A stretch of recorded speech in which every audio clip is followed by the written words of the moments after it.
Hello, this is Majid Ali. Welcome back to my channel trick and click. आज के MS Excel के इस video tutorial में हम सीखेंगे कि हम किस तरह से एमएस एक्सेल में मोबाइल इंस्टॉलमेंट कलेक्शन शीट को बना सकते हैं, डिज़ाइन कर सकते हैं।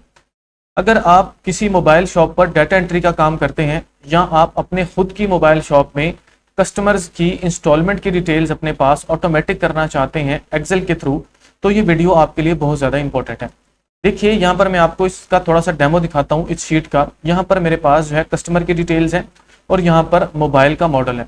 यहाँ से मैं जिस भी मॉडल को सिलेक्ट करूंगा उसकी जो वैल्यू है वो ऑटोमेटिकली यहाँ पर सामने हमारे आ जाएगी। जैसे यहाँ पर देखिए, मैंने मोबाइल 1 को फॉर एग्जांपल सिलेक्ट किया तो ये देखिए मोबाइल 1 की डिटेल यहाँ पर सामने आ जाएगी, उसकी प्राइस यहाँ पर सामने आ जाएगी। यहाँ पर मुझे इंस्टॉलमेंट्स की एंट्री करनी है जो कि मैनुअल है। फॉर एग्जांपल मैं यहाँ पर जाके इनकी इंस्टॉलमेंट को एंटर कर लेता हूँ। यहाँ पर मैंने 3000 लिखा, यहाँ पर मैंने जब वो 40,000 लिखा और इसी तरह से जो है आगे मैं लिख लेता हूँ, क्या कहते हैं उसको जी, 3000। फिर से आगे जो है मैं यहाँ पर जाके 4000 लिखता हूँ। तो ये देखिए, जब तक मैंने ये वैल्यूज हमारी इंस्टॉलमेंट अभी तक फॉर एग्जांपल यहाँ तक मेरी जो है वो इंस्टॉलमेंट पूरी नहीं हुई, तो आगे जो स्टेटस है वो मुझे बता रहा है कि ये पेंडिंग है और उसकी रिमेनिंग अमाउंट भी हमें बता रहा है। जितनी अमाउंट हमें रिसीव हो गई वो भी यहाँ पर बता रहा है। जैसे ही यहाँ पर हमारी अमाउंट क्लियर होगी, इंटर को प्रेस करूंगा तो ये देखिए जो मेरी रिसीव्ड अमाउंट है वो यहाँ पर आ जाएगी, रिमेनिंग अमाउंट 0 हो जाएगी और उसके साथ साथ उसका जो स्टेटस है वो भी पेड हो जाएगा। मतलब हम हमारे कस्टमर के सभी जो उसकी इंस्टॉलमेंट्स के साथ साथ डाटा को ऑटोमेट करेंगे कि कितने कस्टमर्स की कितनी अमाउंट हमें रिसीव हो चुकी है, कितनी पेंडिंग है और कितनी इंस्टॉलमेंट्स में उसने क्लियर किया, ये सारा डाटा हमें यहाँ पर मिल जाएगा। तो ये वीडियो आपके लिए हेल्पफुल होगी। आइए वीडियो को स्टार्ट करते हैं, स्टेप बाय स्टेप सभी फार्मूलाज को और सभी जो इसके ऊपर फॉर्मेटिंग्स अप्लाई हुई हैं उसको हम जो है वो स्टार्ट करते हैं। सबसे पहले मैंने एक एमएस एक्सेल की शीट ओपन कर ली है और जो कॉलम नेम क्रेडेंशियल्स हमें चाहिए उनको मैंने पहले से लिख रखा है। सबसे पहले हमारे पास है सीरियल नंबर, उसके बाद सेल्स डेट, कस्टमर नेम, उसके बाद CNIC, फिर मोबाइल का मॉडल, प्राइस और 4 इंस्टॉलमेंट्स के कॉलम हैं। मतलब जो हमारा कस्टमर है वो 4 इंस्टॉलमेंट में हमारा जो टोटल अमाउंट है उसको पे करेगा। उसके बाद है रिसीव्ड अमाउंट, मतलब टोटल जो अमाउंट हमें रिसीव हो जाएगी और जितनी रिमेनिंग है और उसका स्टेटस यहाँ पर शो होगा। अब सबसे पहला काम, मैं यहाँ पर कुछ डमी वैल्यूज एंटर कर लेता हूँ ताकि हम उसके अकॉर्डिंग आगे फॉर्मूलाज को अप्लाई कर सकें और इस शीट को बनाने में हमें आसानी हो। तो मैं फटाफट से यहाँ पर कुछ डमी वैल्यूज एंटर कर देता हूँ। शीट में कुछ डमी वैल्यूज मैंने एंटर कर ली हैं जिसमें customer name, CNIC, sales date और सीरियल नंबर है। अब हमारे पास यहाँ पर कॉलम है मोबाइल मॉडल का और उसके साथ में प्राइस का। हम ये चाहते हैं कि यहाँ पर एक ड्रॉप डाउन लिस्ट शो हो जिसमें हम मोबाइल मॉडल को जो है वो सिलेक्ट करें तो ऑटोमेटिकली उसकी प्राइस यहाँ पर उसके कोरस्पॉन्डिंग सेल में शो हो जाए।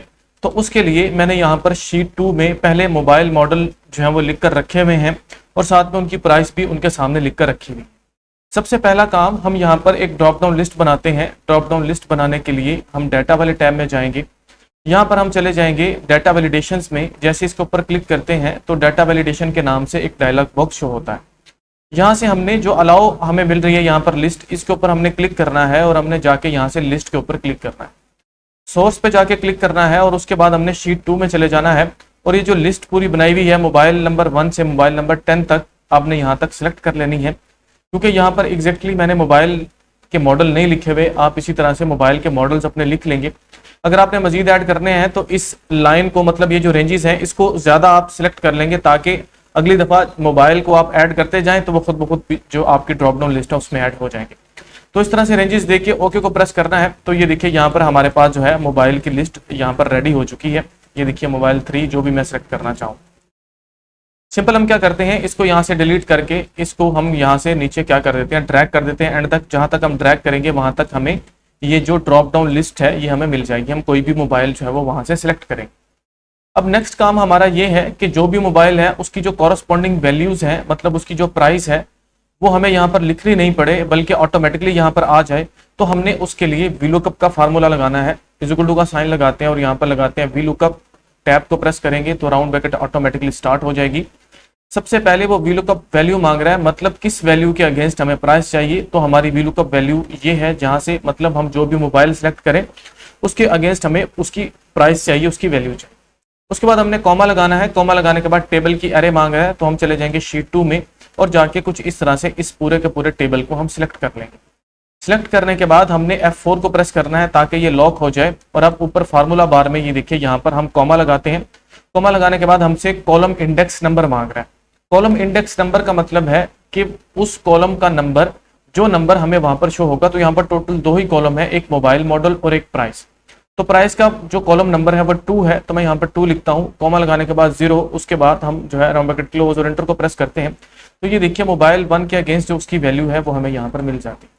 अब मैं यहाँ पर जो है वो मोबाइल 2 को सिलेक्ट करता हूँ। ये देखिए मोबाइल 2 की वैल्यू आ गई। इसी तरह से मोबाइल 3 को सिलेक्ट करता हूँ तो उसकी जो वैल्यू है वो यहाँ पर आ जाएगी। सिंपल हमने करना क्या है, इस फार्मूला को नीचे पेस्ट करना है, लेकिन पेस्ट करने से पहले हम यहाँ पर इफ एरर का जो है वो इसके अंदर थोड़ा सा एडिशन करेंगे फार्मूला में। चलिए पहले इसको पेस्ट कर लेते हैं ताकि हमें पता चल सके कि हम इफ एरर को क्यों यूज करते हैं। इसको मैंने यहाँ पर पेस्ट कर लिया। तो ये देखिए यहाँ पर हमें एन नहीं मिल रहा है। एन इस वजह से मिल रहा है क्योंकि इसको जो है इसकी वैल्यू नहीं मिल रही, तो उसने नॉट अवेलेबल यहाँ पर शो करवा दिया।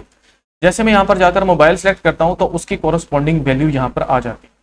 अब हम ये चाहते हैं कि ये एन शो नहीं हो, मतलब यहाँ पर हमारे ब्लैंक सेल शो हो, तो हमने अपने VLOOKUP के फार्मूला में थोड़ी सी एडिशन करनी है। हमने यहाँ पर जो है वो इफ एरर का इजाफा करना है। तो सबसे पहले वाले जो हमारा पहला सेल है इसमें हम चले जाते हैं यहाँ पर, और यहाँ पर जाके 2 टाइम क्लिक करते हैं और जाके बिल्कुल स्टार्ट में हम लगाएंगे इफ एरर। यहाँ पर मैंने लगाया इफ एरर कि अगर एरर आए तो क्या होना चाहिए। बिल्कुल एंड पर अब हमने चले जाना है। यहाँ पर लगाना है कॉमा। कॉमा लगाने के बाद 2 टाइम इन्वर्टेड कॉमास, मतलब ब्लैंक को ये शो करे, ब्रैकेट क्लोज और एंटर को प्रेस करना है। और अब इस फार्मूला को हम नीचे ड्रैग कर देते हैं। तो ये देखिए वो जो एरर था वो रिमूव हो गया। यहाँ से जिस भी मोबाइल को हम सिलेक्ट करेंगे, जैसे मैंने मोबाइल 1 को सिलेक्ट किया तो उसकी वैल्यू आ जाएगी, वो जो हमारा एरर है वो रिमूव हो जाएगा। अब यहाँ पर हमने जो है मुख्तलिफ यहाँ पर मोबाइल में फटाफट से सिलेक्ट कर लेता हूँ ताकि हमारे आगे फार्मूलाज जो हैं वो पूरे वर्क करें। तो यहाँ से जाके मैं वैल्यूज को सिलेक्ट कर लेता हूँ। अब हम ये जो हमारी शीट है इसकी थोड़ी सी फॉर्मेटिंग कर लेते हैं। क्या करते हैं, ये जो हमारे पास कॉलम है इसको सिलेक्ट करके इसका जो बैक कलर है वो हम कर देते हैं येलो। उसको मैंने येलो कर दिया। उसके बाद जो ऊपर हमारे पास हमने रोज छोड़ी हुई हैं इनको हम कुछ इस तरह से सिलेक्ट करके और इसको मर्ज एंड सेंटर कर दें। यहाँ पर अगर आप मोबाइल की शॉप का नाम लिखना चाहते हैं या जो भी आप लिखना चाहते हैं वो यहाँ पर आप हेडिंग दे दें। तो मैंने यहाँ पर मोबाइल इंस्टॉलमेंट कलेक्शन शीट के नाम से हेडिंग दे दी। इसके फॉन्ट को हम थोड़ा सा इंक्रीज कर लेंगे, मैक्सिमम जितना ये इंक्रीज हो सकता है। इसके फॉन्ट के स्टाइल को हम जो है जाके यहाँ से कर लेते हैं इम्पैक्ट, उसको चेंज कर लिया। अब इसका कलर जो है इस सेल का हम यहाँ से जाके कुछ इस तरह से डार्क ग्रीन कर देते हैं। तो कुछ इस तरह से ये हमें शो होगा। अगर आप इसका 4 कलर चेंज करना चाहते हैं ताकि ये ज्यादा अट्रैक्टिव हो तो आप वो भी कर सकते हैं। तो मैं क्या करता हूँ, इतने एरिया को ऐसे सिलेक्ट करके और यहाँ पर ऑल बॉर्डर लगा देता हूँ कुछ ऐसे। तो ये देखिए यहाँ पर ऑल बॉर्डर अप्लाई हो गए।